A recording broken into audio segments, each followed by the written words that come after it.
We ended regulation 90 minutes scoreless, and then we saw some big changes coming from Emma Hayes. Subs at the start of extra time for the US, Jenna Nightswanger subbing on for Crystal Dunn, and Corbin Albert subbing on for Lindsay Horan. That is a lot of experience that left the field in crunch time. Your captain, a few time Olympians, and we saw Albert sit a little deeper alongside Coffee. But these were big changes, Darian, to see at the start of extra time. Yeah, but I actually, if I could rewind and go back to the last segment, I would say I loved Albert coming in for Haran. Let's just redo the last segment. I think that that was a really great choice. Haran just looked like she has logged so many minutes on her legs in this tournament. She's been a box to box midfielder, even though she's been playing higher up the pitch. So I thought that that was great. Albert has a crazy engine. I think she also brought a lot of calmness and broke a little bit of Germany's 1-2s they were having and combination play they were having in the middle of the pitch. So I liked it. And again, like I said, Niswanger, I wish I saw more of her service in the attack. That's, I think, her biggest strength going into these matches is how can she put balls on a dime into forwards, into that deep run coming in, especially when you don't have a Tierna Davidson in there to whip those balls in as well. But I like this. And then Casey Kruger coming in. I kind of wish we saw her a little bit sooner. She brings so much to this team. For all that experience that left, she could have evened it out a little bit more. But again, I think these were really smart subs by Hayes. What y'all think? Yeah, I liked him. I thought Corbin Albert in for Lindsay Horan, especially, was the move. I mean, it was the right move because possibly, maybe even the only move that the coaching staff could make at that time in terms of directly affecting that middle third. And I thought she worked well with Tim Coffey, which we have seen before in the past. We maybe haven't seen it over the course of the more recent months in the build up to the Olympics, but it definitely was giving early vibes of 2024 with some of the cohesion that we saw between her and Coffey during the Gold Cup. So one, I thought, did good to win foul, one free kick. I mean, that stuff is important when you're trying to manage a game in extra time. And again, I think you have to maybe take a look at who's available at that moment in terms of bringing them on. I feel like we have come on to some of these post game reaction episodes, and we have found ourselves echoing that similar sentiment around Casey Kruger. Would have loved to have seen her just a few minutes earlier into a game like this. And just when you think that she's coming in too late to have, enough of an impact on a game, you see Casey Kruger come up with an incredible clearance or a block or something like that. She had a really good headed clearance late in second extra time in this one as well. So that's exactly the type of defender you want to come into a game to help you close out a 1-0 lead in the knockout game of extra time. So a perfect game scenario for that type of substitute as well. Yeah, Haran looked tired heading into the extra time, and knowing that you've got 30 more minutes to play, good subs at the start there. We get a goal, Darian. We get a goal in the 95th minute. Sophia Smith, her third goal of the tournament. Okay, break it down for us. Break it down for all the people. What happened on this goal? Teach us. Dang, I feel like there's so much that happened. I don't even remember. Swanson, like I said, once Lavelle came out and Williams went forward, it cleared up that pocket of space for Swanson to be able to get on the ball. She's not afraid to drive at defenders. This is where she's thrived since she was a young player, and I think why the US has bought into her so much, and it's paid off. Her head up, she's dribbling, she's attracted players. Smith on the outside, she slips it through. And it seems like a little bit too narrow of a pass around the defender, but Smith is able to get on the outside shoulder, get around 1v1 with Ann-Katrin Berger. And as a forward, the key to scoring in these 1v1s is you want to shoot the ball when the keeper's on their way out to you. You don't want the keeper set where they can have a reaction to where you're going to put it. Smith, with her first touch, puts it over Berger as she's going down to make the save. And it goes in. US 1-0 against Germany. And the celebrations, you can just see the joy and also how freaking tired these players are because Smith just laid down and everybody dogpiled on top. I was screaming at my TV.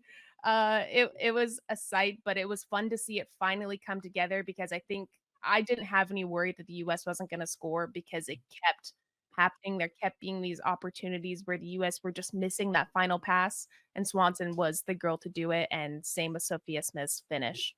Yeah, coming out of post-game media availability that's happening right now, reporters on the ground, one of them being Meg Linehan, saying that Sophia Smith confirmed that she was too tired to run for her goal celebration. So instead, she just dropped to the ground and she let everyone come to her, and then they were going to roll from there. But it was exciting to watch this goal happen. Darian, I mean, you running through that makes me want to go outside right now, hit the pitch, and get a through ball that I can try to score and catch the goalkeeper coming out.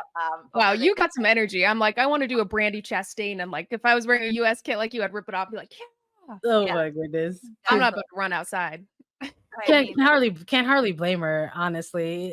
I feel for them. They came into this game on extra minutes from a quarterfinal, and so to have to go through extra time again, can't blame her for the kind of exhaustive type of celebration. But you love to see it. I mean, there were moments in this game as someone who is local to Chicago and is able to watch Mel Swanson up close in a club capacity. It was a little nervous moment for me too, kind of seeing her push a little lower. But I know week in and week out how much you can thrive when that type of stuff is asked of her. Come lower, try to get the ball more, try to be that connector, that architect versus that finisher. And she's showing that she could do it all. It was an incredible ball to kind of thread the needle, and a great finish for Smith, and the type of goal that gives you that kind of boost to make sure that you can continue through so much more extra time, because that was the other side of it for me too, that goal came pretty early in extra time. so early, so early. That could have been stoppage time of a regular game in the 95th minute, right? Like that is stoppage time worthy when we're talking NWSL and we're getting 14, 15 minutes. Right?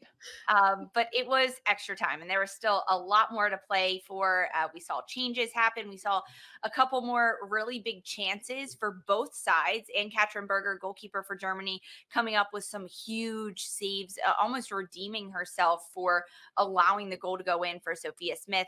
Alyssa Nair at the end of this match with incredible saves and keeping her team involved and never checking out of this match, which I feel like would be easy to do when your team is going and you're tired and it's hot and the fans are on your side, but it doesn't happen. Nair continues to stay engaged and involved, and she had an incredible game, Sandra, Alyssa Nair. I just want to give her some props. She looks Massive. good back there. Massive. I think she's had a very good tournament thus far. She's shown why she's the number one. Don't know if we'll ever have in our women's soccer history a World Cup winning champion who's been doubted more in net. And here she goes doing it once more, and referring and bringing up old World Cup memories, and thinking about how painful their elimination was in 2023, how it was a millimeter that was the difference, and referring to this as the tippy toes that are the difference for a listener late in the game. And look, that goal coming earlier in extra time for the United States women's national team, you want to make sure that is maybe the motivation enough to get them through it. But sometimes you need those momentum swings to come, and sometimes they come in the moment from your goalkeeper to help kind of push you through. And you saw you saw how everybody was like, Alyssa's cool and collected and got it, so we're just gonna keep shutting this out too. And you saw the German players in the body language just in disbelief. Like the USA was already going the other way as they were still looking at Alyssa Nair in goal. I It mean, was an when incredible is moment. Alyssa Nair calm, cool, and collected? She's always just like, oh, I got this. It's no big deal. I'm so focused. I'm so lasered in on this game and what's going to happen. Okay, I want to talk about some battles that happened on the field. 1v1 battles or areas of the pitch that stood out to you as anytime the ball was there, you're like, ooh, this is going to be good. Darian, I'm going to start with you. Throughout this game, what were some individual battles, 1v1s, or areas of the pitch that you loved watching? I loved watching Brand from Germany go 1v1 either against Fox or against Dunn. I thought that she was lethal in the attack. I think everything went through her. When she was able to start dribbling, she gets 2 or 3 touches. She looked so dangerous. Rodman on the right, anytime she's on the ball, I think nobody can stop her. Hegering was having to slide over and try to defend, and that's kind of what I was alluding to with the German defense could not keep up with the US front line. but they made up for it in their intelligence, their tactics. They were able to stop those crosses coming in. I thought Rodman and Brent, to me, were the two players that when they were on the ball looked the most dangerous for both teams, and they were really fun to watch the defense on both sides try to keep them away from goal. For sure. I think I would go the other way, maybe go with Clara Buell as well. I think these are two players that we saw really step up for Germany in the absence of so many of their star players not being available throughout different moments of the Olympics. So thought they really brought it today for sure. Shout out to the other veteran in Lohman, who was given some that middle third some fits. That was some good 1v1 battles there for sure. I think she herself was also trying to win a lot of fouls while Germany was giving plenty to the United States. But a lot of good individual battles for sure on the pitch. But ultimately, in knockout round soccer, it's what matters in the end is the scoreboard, and that's going for the USA. Also, special shout out to and Crystal Dunn we trust, because Yep. even if she gets beat by a couple yards, she's able to recover the ball and hop up out of the tackle, keep possession, and then run up the field.